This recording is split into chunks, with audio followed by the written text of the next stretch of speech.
It was a bitter fight for supremacy in Asia. Japan had provoked the US in the Pacific War. The Second World War now spanned the entire globe. The two naval nations competed against each other on the world's largest ocean and fought battles on an unprecedented scale.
Though fighting still raged in the Pacific theater, World War II in Europe officially ended with Germany's surrender on May 8, 1945. Allied forces advanced across Europe in the war's final stages, relentlessly pursuing the retreating German army. As they did, they stumbled onto camps, often accidentally, that had been established and run by Nazis and their local collaborators. The Soviet army, advancing from the east, liberated Nazi camps in Poland, including Majdanek and Auschwitz. The British and Canadians, advancing from the west, liberated Bergen-Belsen and camps in northern Germany. The Americans, out of focus here, liberated Dachau, Buchenwald, and other camps.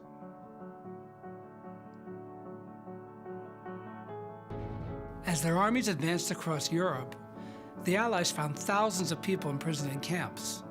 They encountered piles of corpses and thousands of skeletal prisoners on the verge of death from malnutrition and disease. This was their first encounter with the horror of what would come to be known as the Holocaust. They began to understand that the Nazis had committed atrocities against civilians, the vast majority of them Jews, on an unimaginable scale, and that these atrocities were very different from the deaths caused by conventional warfare. A new category of crime had to be recognized to describe the intentional attempt to destroy a people. This crime came to be known as genocide. The soldiers were the very first outside witnesses of the Holocaust, an unprecedented case of genocide.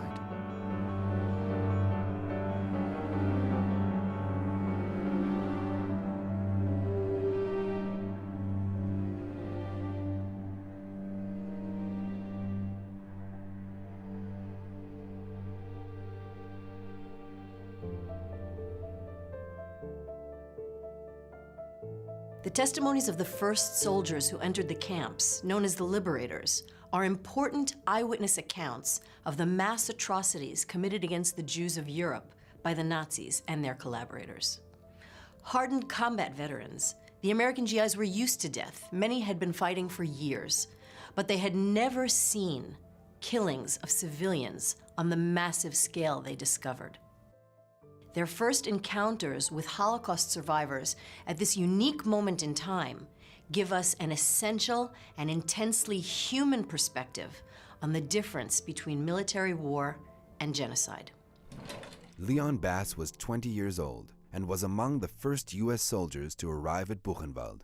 I can never forget that day, because when I walked through that gate, I saw in front of me what I call the walking dead. I saw human beings that had been beaten, had been starved, had been tortured. They'd been denied everything. They had skeletal faces with deep-set eyes.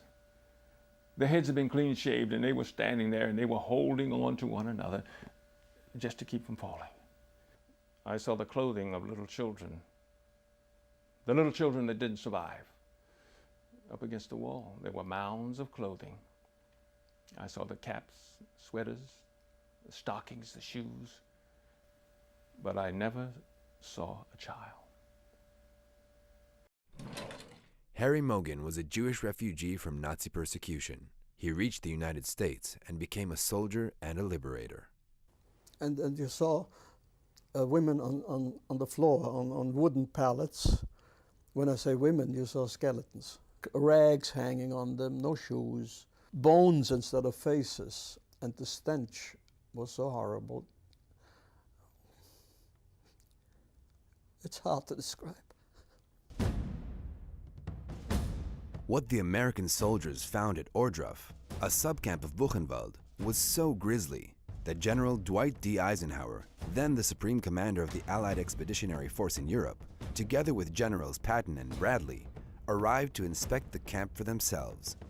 After his visit, Eisenhower cabled, "The things I saw beggar description. The visual evidence and the verbal testimony of starvation, cruelty, and bestiality were so overpowering as to leave me a bit sick.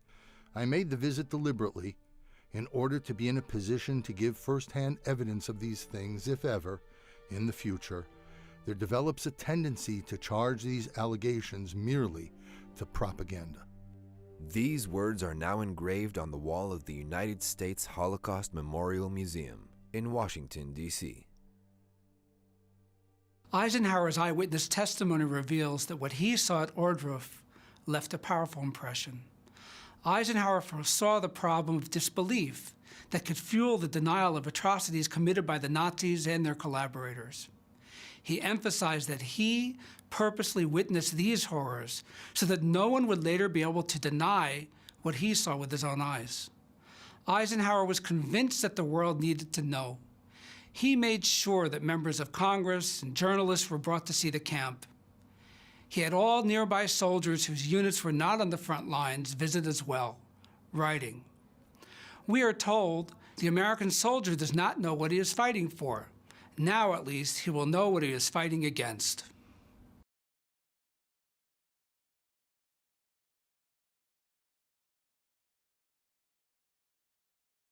I had nightmares, of course, for I would say for a couple of months.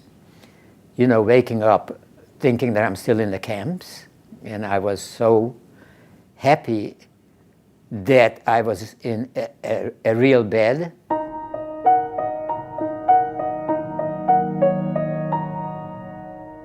In order to have a little bit of pleasure, let's say, which is, there's not too much of it in the camps, I made friends with two Polish kids. We didn't get too much sleep, and we used to just get out real early in the morning, because in the barracks it was just crying and screaming and praying, and it wasn't unusual that a prisoner who was laying next to you to go to sleep, when you woke up they were dead. In any of these camps, everything is so the same day in and day out, that when anything unique happens that is not on the schedule, you always immediately try to talk about it. Is this good news or bad news? One morning we came out, and the first thing we saw was that there are no guards in the guard towers.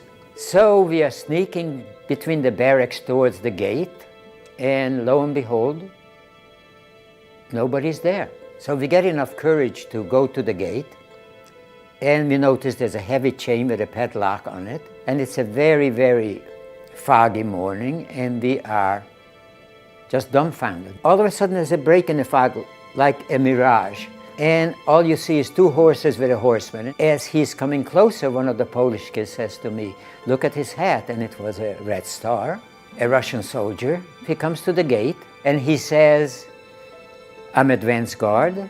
Nobody can leave the camp because there are all sorts of diseases. You're full of lice, and you haven't been washing for months." But he says, as he takes out his gun, shoots off the padlock, "Doctors will be coming, medication will be coming, food will be coming very shortly." So the three of us, as fast as our skinny legs can carry us, we go to every barrack in the vicinity, open up the door in every language that we know, just yell in, "We are free, we are free." And you'll never forget that moment, the sounds from the barracks. Those who are able to walk out to the sunlight, walk out. Those who can't walk are crawling out. I have to pass through a little area where there are little bungalows. And this is where the SS families were staying. And they must have left in a big hurry, because I go into one of the bungalows and I open up the closet, the clothing in there. Open up the pantry, food.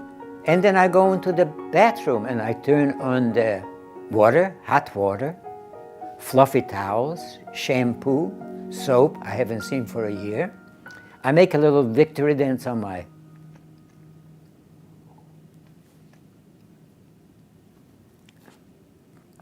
prison uniform, get in there and take my first hot shower in a year. It's wonderful.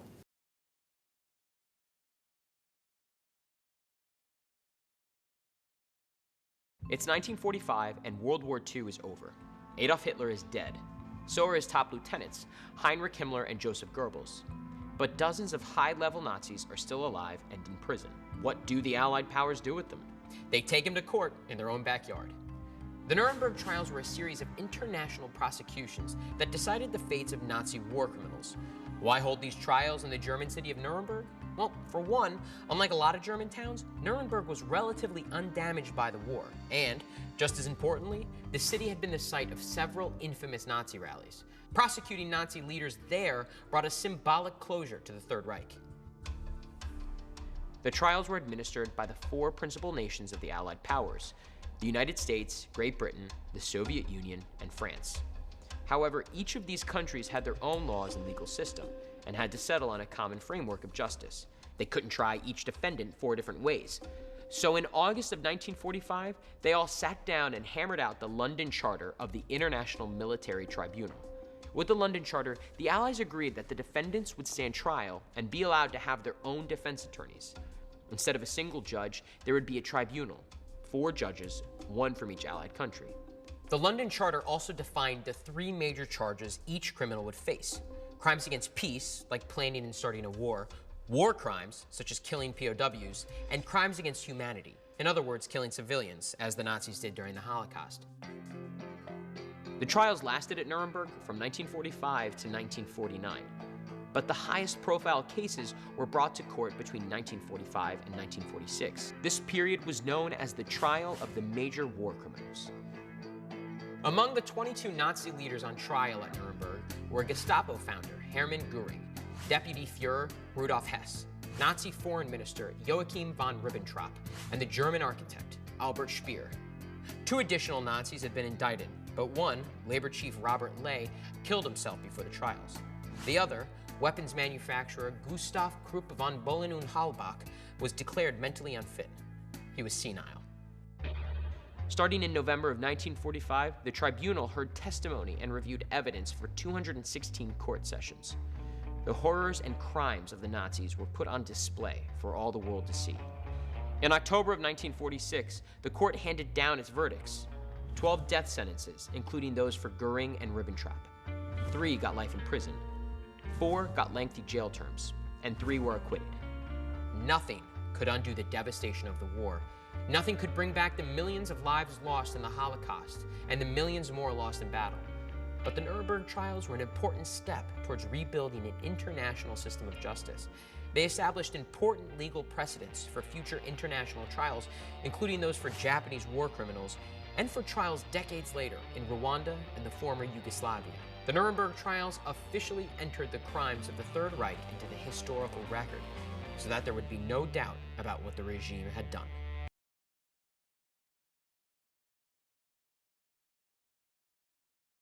The Geneva Conventions are something you have almost certainly heard of, and maybe even know a little bit about. Even if you aren't a total nerd who knows about a lot of UN conventions and makes ASMR readings of foreign constitutions, this is because these treaties have played a huge role in the contemporary world, most notably in transforming how we fight wars in the modern day. So what do these treaties specify, and how did they come into being? Protection of populations against certain consequences of war. Without a doubt, maybe unless you're playing a war-themed video game, war is a pretty crappy experience. Wars destroy countries and economies alike for generations, displace anywhere from hundreds to millions, tear apart communities, destroy important basic infrastructure, can leave behind artifacts which cause even more suffering after the fighting has ended, and has psychological effects on combatants and civilian alike, even in those on the winning side. For most of human history, war was basically a free-for-all, which led to a whole host of horrors that many national governments eventually decided was maybe a little bit too much, even for empires at war. The Geneva Conventions, hence the plural, actually refer to a series of 4 different treaties signed on 4 different occasions. One in 1864, one in 1906, one in 1929, and one most notably in 1949.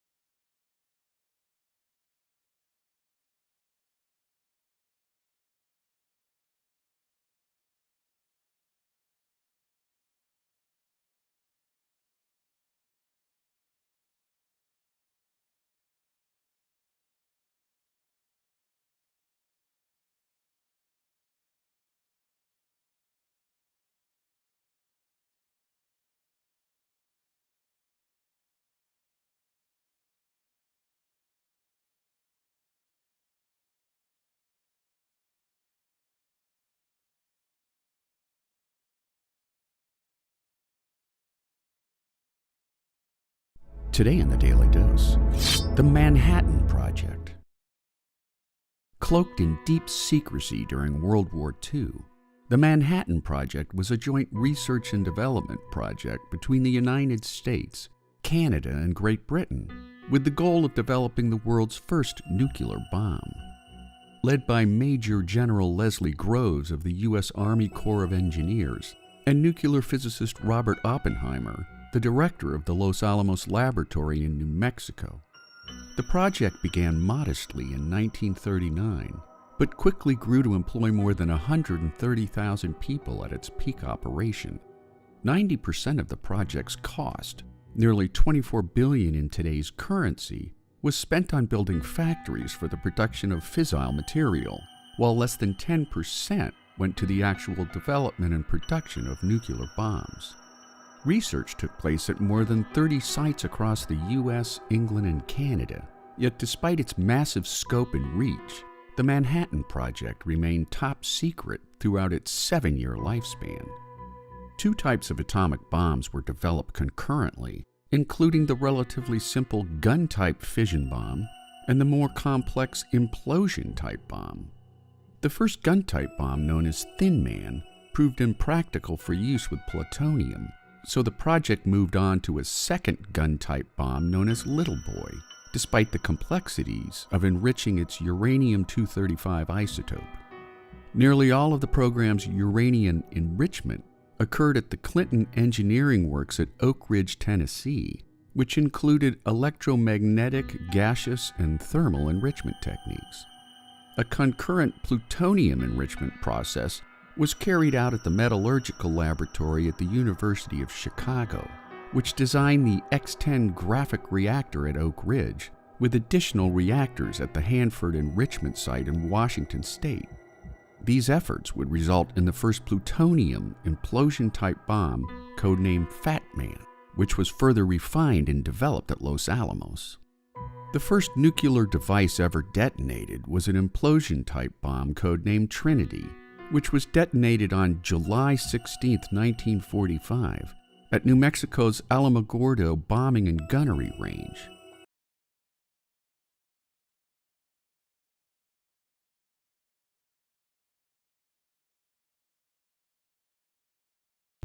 The key to the atom's secrets was first given to the world in 1905, when the genius Albert Einstein defined the relation between all matter and energy and evolved his revolutionary theory of special relativity. Then in 1919, Lord Rutherford confirmed Einstein's theory by smashing the nitrogen atom. By 1934, Italy's Enrico Fermi and Francis Frederick Giulio had made substantial progress. Meanwhile, in America, scientists like Arthur H. Compton Harrow Sr. and Ernest O. Lawrence were carrying on intensive research. In 1939, Lesion Meitner, exiled from Germany, computed the results which would be obtained from splitting uranium. Dr. Pedram concentrated on research at Columbia University, working under his supervision with Dr. Leo Szilard and Dr. Fermi, but were laying the groundwork for a chain reaction in uranium. Encouraged by their successful progress, Szilard discussed with Dr. Einstein in the summer of 1939 the results of their findings and stressed the urgent need for action by the US government. Conscious of the disaster which would inevitably follow if Nazi Germany should be the first to succeed in releasing atomic energy, Dr. Einstein decided to write a personal letter to the president. The letter was immediately brought to the attention of the president.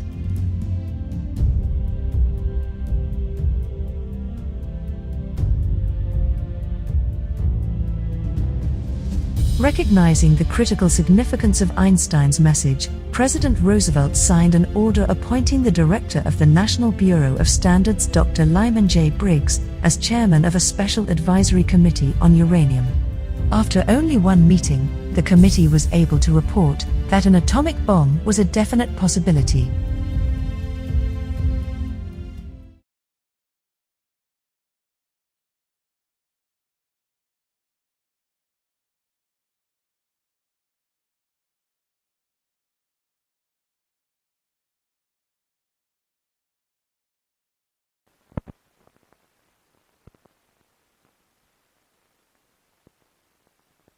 Film's news thrill shows the United Nations beating the Axis. Remember, the equipment they are using was bought with your dollars. So now watch your dollars at work. Then buy more bonds till victory.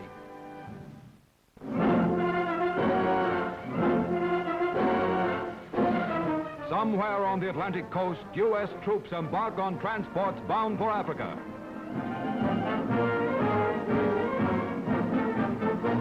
The transport moves out to sea. At the same time, somewhere in the Atlantic, lookouts keep watch over the great British-American invasion fleet, which moves on Africa from the British Isles.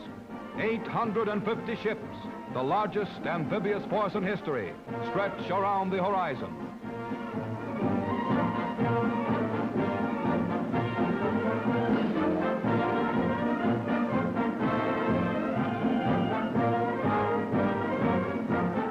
An omen of success is the brilliant rainbow which appears before the Great Armada reaches the Straits of Gibraltar. After entering the Mediterranean, a British destroyer comes alongside the transport with orders from the commander. The message is hauled aboard. This unit is ordered to land on the Algerian coast west of Oran. The British merchant and naval captains confer with the U.S. Army commander. At dusk, the ships form for landing operations. Entirely in darkness, shock troops have landed on this barren, hilly shoreline and successfully carried out their mission. Oran itself has been flanked. Now, as dawn breaks over the hills, supplies and equipment are speeded to shore. U.S. troops on African soil. The Allies now control most of the Mediterranean coast of Africa. They are punching into Tunisia from east and west. The fighting in Africa is not over. It won't be over until the last Nazi is wiped out and the invasion of Europe begins.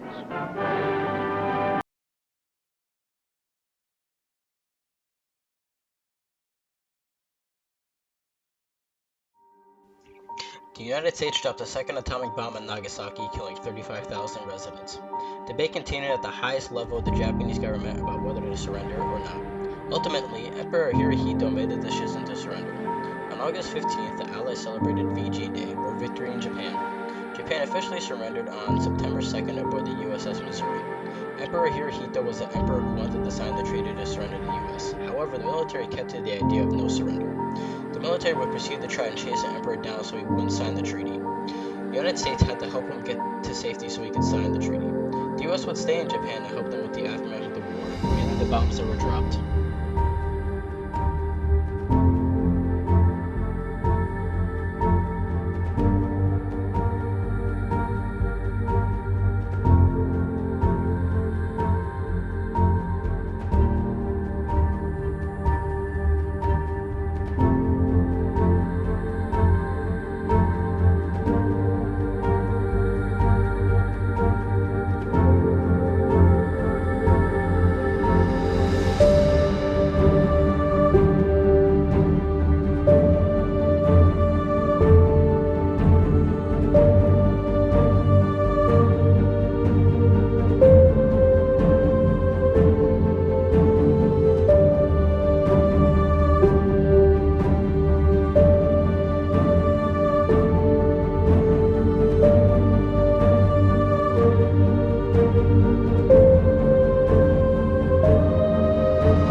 Edgar, tell me what you were in the Marines and how did you end up on the USS Indianapolis and what was your task on board?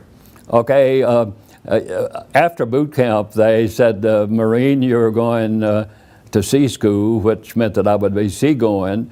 And then later, after sea school, they sent me up to San Francisco. There was the big USS Indianapolis, and that was to be my home for the duration of the war. And we had charge of all guard duty aboard. There were 39 of we Marines aboard. And then we manned anti-aircraft guns, 5-inch and 40 millimeter, yes. And tell me about one day you're in San Francisco and there's this very large crate that is brought aboard the Indianapolis. Tell me about that. Yeah, on July the 16th, 1945, at Hunters Point, San Francisco, we looked out on the dock and we saw all kinds of Navy Marine brass out there, and we knew something was up, and then we saw a little truck come up with a large crate on it, and our crane aboard ship reached over and picked that up and set it on the quarterdeck, and my Marine lieutenant said, Corporal Harrell, follow that into the port hangar deck. Well, Captain Parks, what is that? He said, we don't know, and we didn't know.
First record of the doom of Nagasaki, target for atom bomb number 2, is filmed from a superfortress many miles away.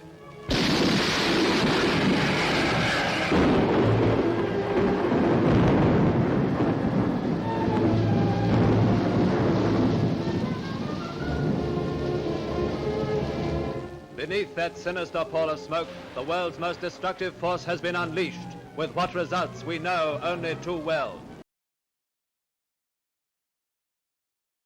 My mother called me and she took my hand. The moment we entered the house came tremendous flash. It's like 1,000 lightning at the same time. It was so strong. So my mother pulled me down floor and covered my body with her body. Then came tremendous explosion, and we heard many things flying over our body.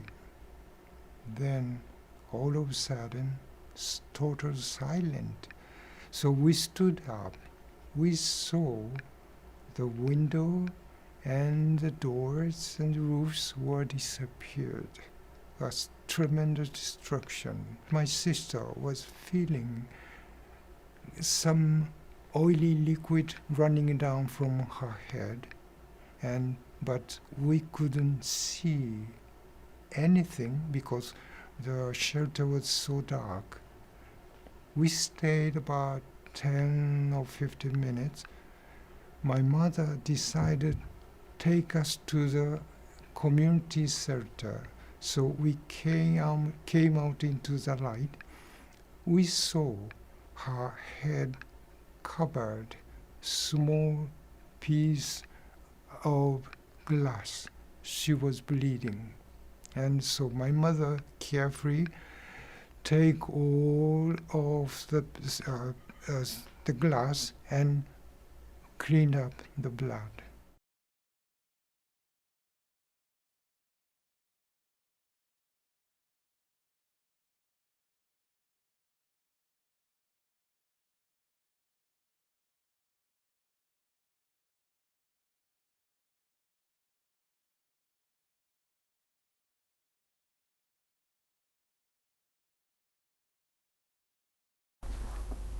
The USS Indianapolis was a heavy cruiser that was delivering components for the atomic nuke.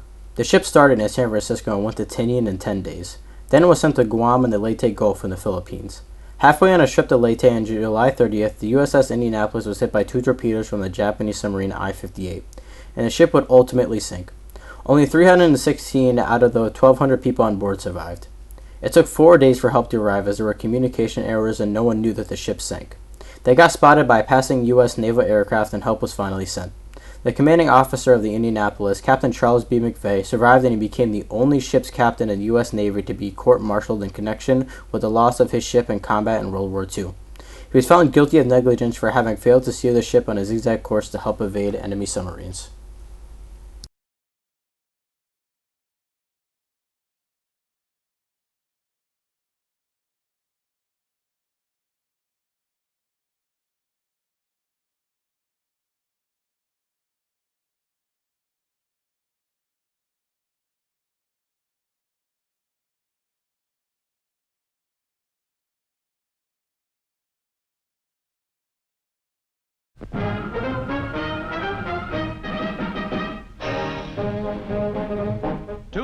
And 6 months after he was forced to flee from the Philippines, General MacArthur makes good his promise to return.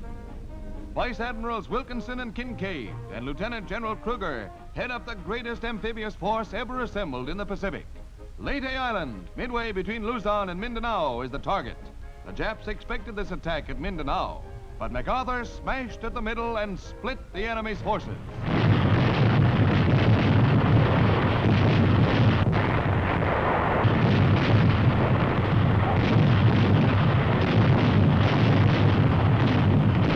MacArthur and Sutherland watched the landings from the flagship.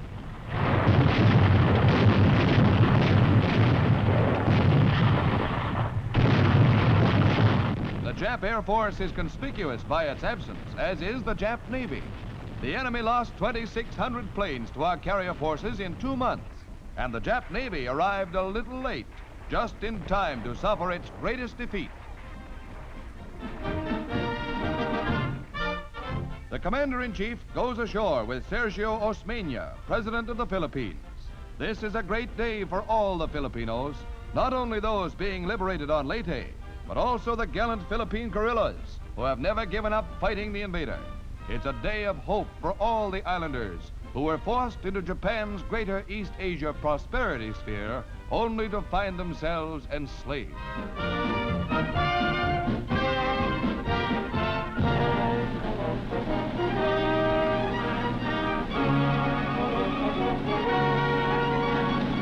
The rich Leyte Valley is the objective of these armored forces. Others head for the airfields at Dulag and Tacloban, the island's capital. Since the original landings, other forces have gone ashore on Samar Island between Leyte and Luzon.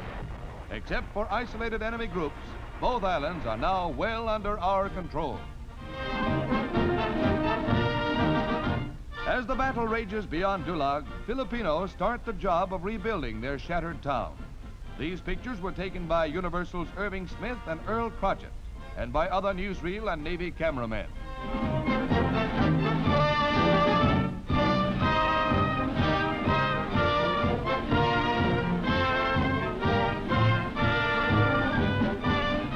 In front of the provincial capital at Tacloban, ceremonies precede the installation of the new cabinet by President Osmeña, and the friendly Stars and Stripes witness the momentous event.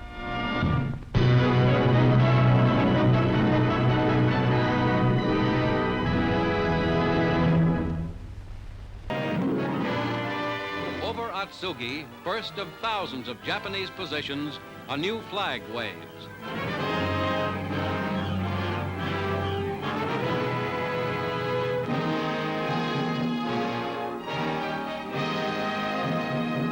More and more transports land, bringing up thousands of troops to occupy Japan's main island.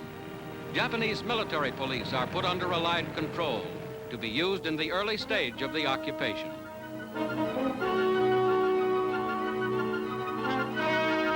Atsugi Airfield bears the marks of the terrific punishment administered by B-29s and carrier planes.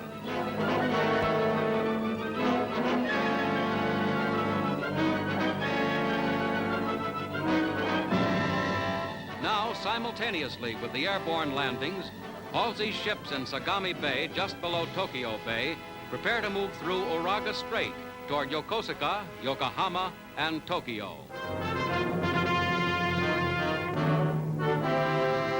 A Navy plane brings up a distinguished visitor to Halsey's flagship, the Missouri. In the hour of victory, Admiral Chester Nimitz, Pacific Fleet Commander, comes to say, "Well done," to a valiant deputy.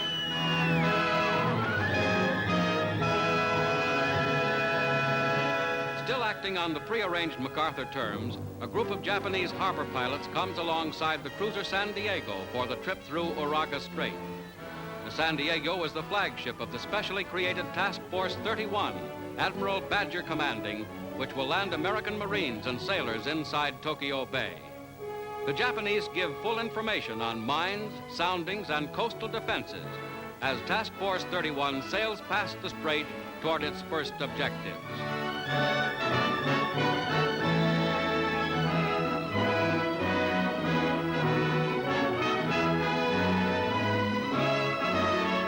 The wreckage of Japanese sea power is everywhere.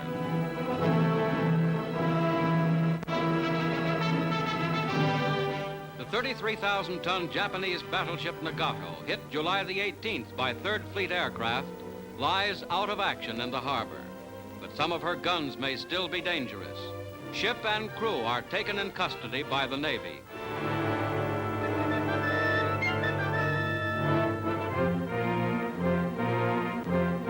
The Nagato is turned over to her new captain, Thomas Flynn, former executive officer of the USS Iowa. Once one of the most powerful ships in the world, the Nagato now flies the Stars and Stripes. Amphibious invasion, a pattern made familiar by United States forces. Now the barges and Marines are going in for the last time. The objective is a fort near Futsu, opposite the Yokosuka Naval Base. Fully equipped for combat if it becomes necessary, the Marines carry out their assignment with flawless timing.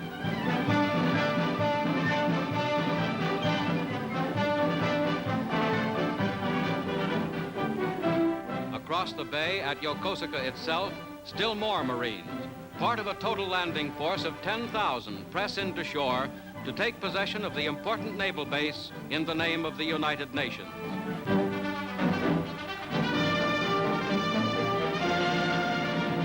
This base, with its approaches, was one of the most heavily armed bastions of the whole Pacific. The USS San Diego docks at Yokosuka, first ship to tie up to a Japanese pier. Surrender negotiations are brief and unceremonious. Yokosuka passes into American hands.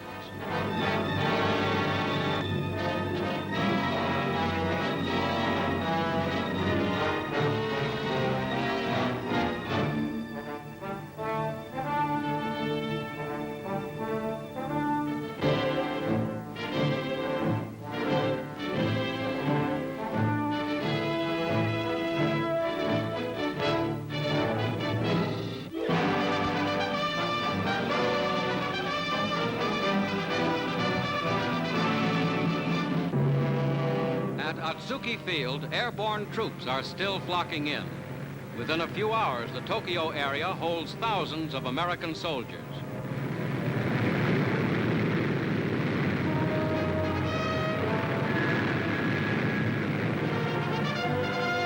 Quickly, the airborne troopers leave their planes and assemble for deployment.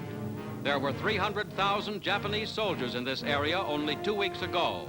All have been disarmed and removed.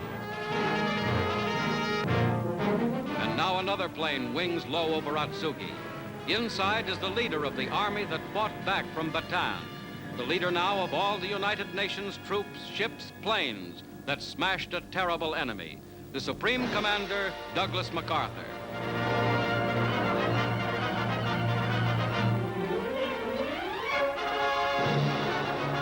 General MacArthur is greeted by the leader of his 8th American Army, General Eichelberger, hero of New Guinea and Manila.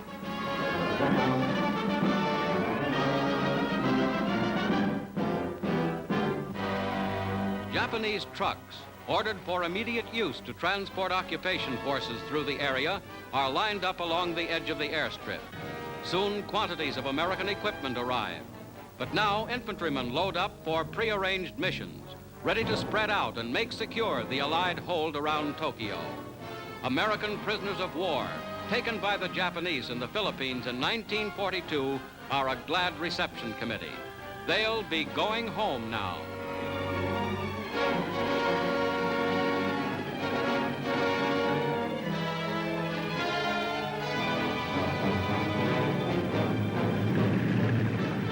MacArthur inspects the Atsugi Air Base.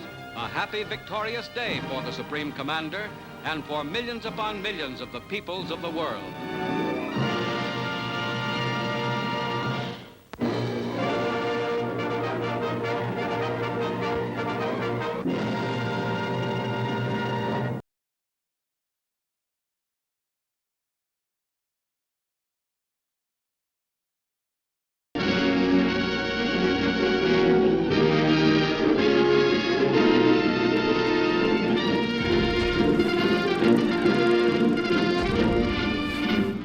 President Truman arrives to attend the last session of the conference to mark its official closing, the day which the whole civilized world has awaited anxiously that it might judge results.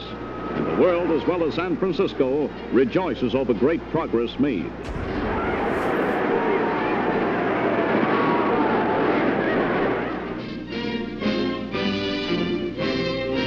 At the Opera House, last hours of the convention, as delegates of the steering committee honor Edward Stettinius, who later resigned as Secretary of State to become permanent chairman of the American delegation. And Lord Halifax calls dramatically for a standing vote on the completed charter. And it is now my duty, my honor and my privilege in the chair to call for a vote on the approval of the Charter of the United Nations. Nation by nation, the delegates stand up for the great new charter they hammered out together. 50 nations standing side by side, unanimous for peace. Now, final signing of the charter. China signing first, as the first nation attacked in this war. Dr. Wellington Koo's signature topping the long list to come. Then for Russia, Ambassador Gromyko commits his country also to the agreements and objectives decided upon, after days and nights of compromise and cooperation. 4 main agencies upon which the world now puts its hope. A powerful Security Council having final military authority. A General Assembly representing all member nations. A Social and Economic Council to tackle the causes of war. And an international court to judge any international disputes.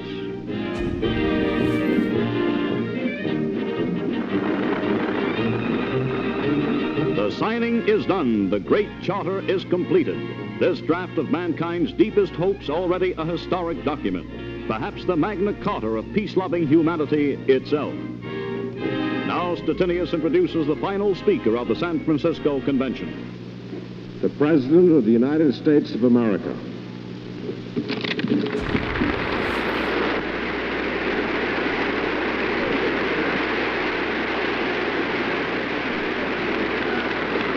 If we had had this charter a few years ago, and above all, the will to use it, millions now dead would be alive. If we should falter in the future in our will to use it, millions now living will surely die. Well, there's a time for making plans, and there's a time for action. The time for action is here now. Today, the Allied world salutes these representatives of 50 nations. They have made a beginning, a brave beginning, that can build a mighty structure for peace. Out of a world of agony and total war has come a charter that must mark a turning point in human history. A new way lies ahead. The world must take this way, through unity and cooperation, to a lasting peace.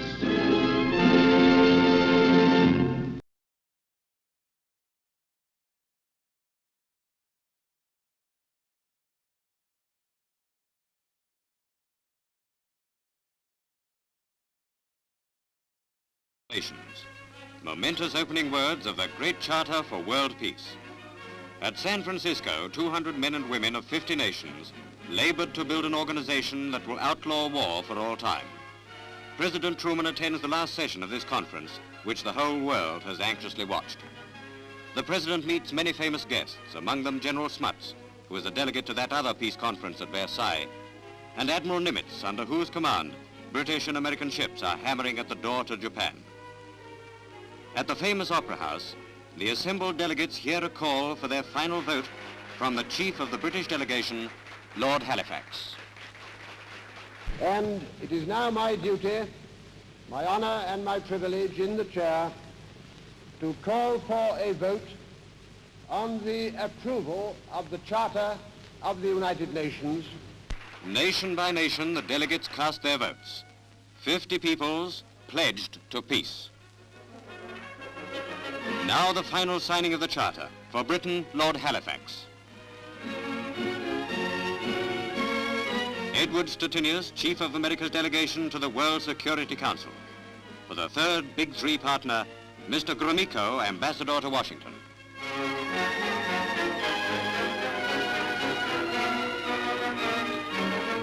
For China, first nation to be attacked, Dr. Wellington Koo paints his signature.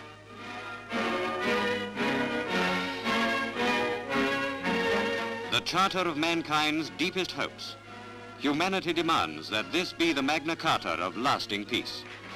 Final speech of the conference was given in characteristic spirit by President Truman. If we had had this charter a few years ago, and above all the will to use it, millions now dead would be alive. If we should falter in the future in our will to use it, millions now living will surely die. Well, there's a time for making plans, and there's a time for action. The time for action is here now. The Allied world salutes the spokesmen of nations which stand for peace. San Francisco has made a beginning, a courageous stand that promises to build a mighty structure for peace. A charter born of the agony and destruction of total war. It must mark a turning point in human history. A new way reaches to the future. The world must follow it through unity and cooperation to lasting peace.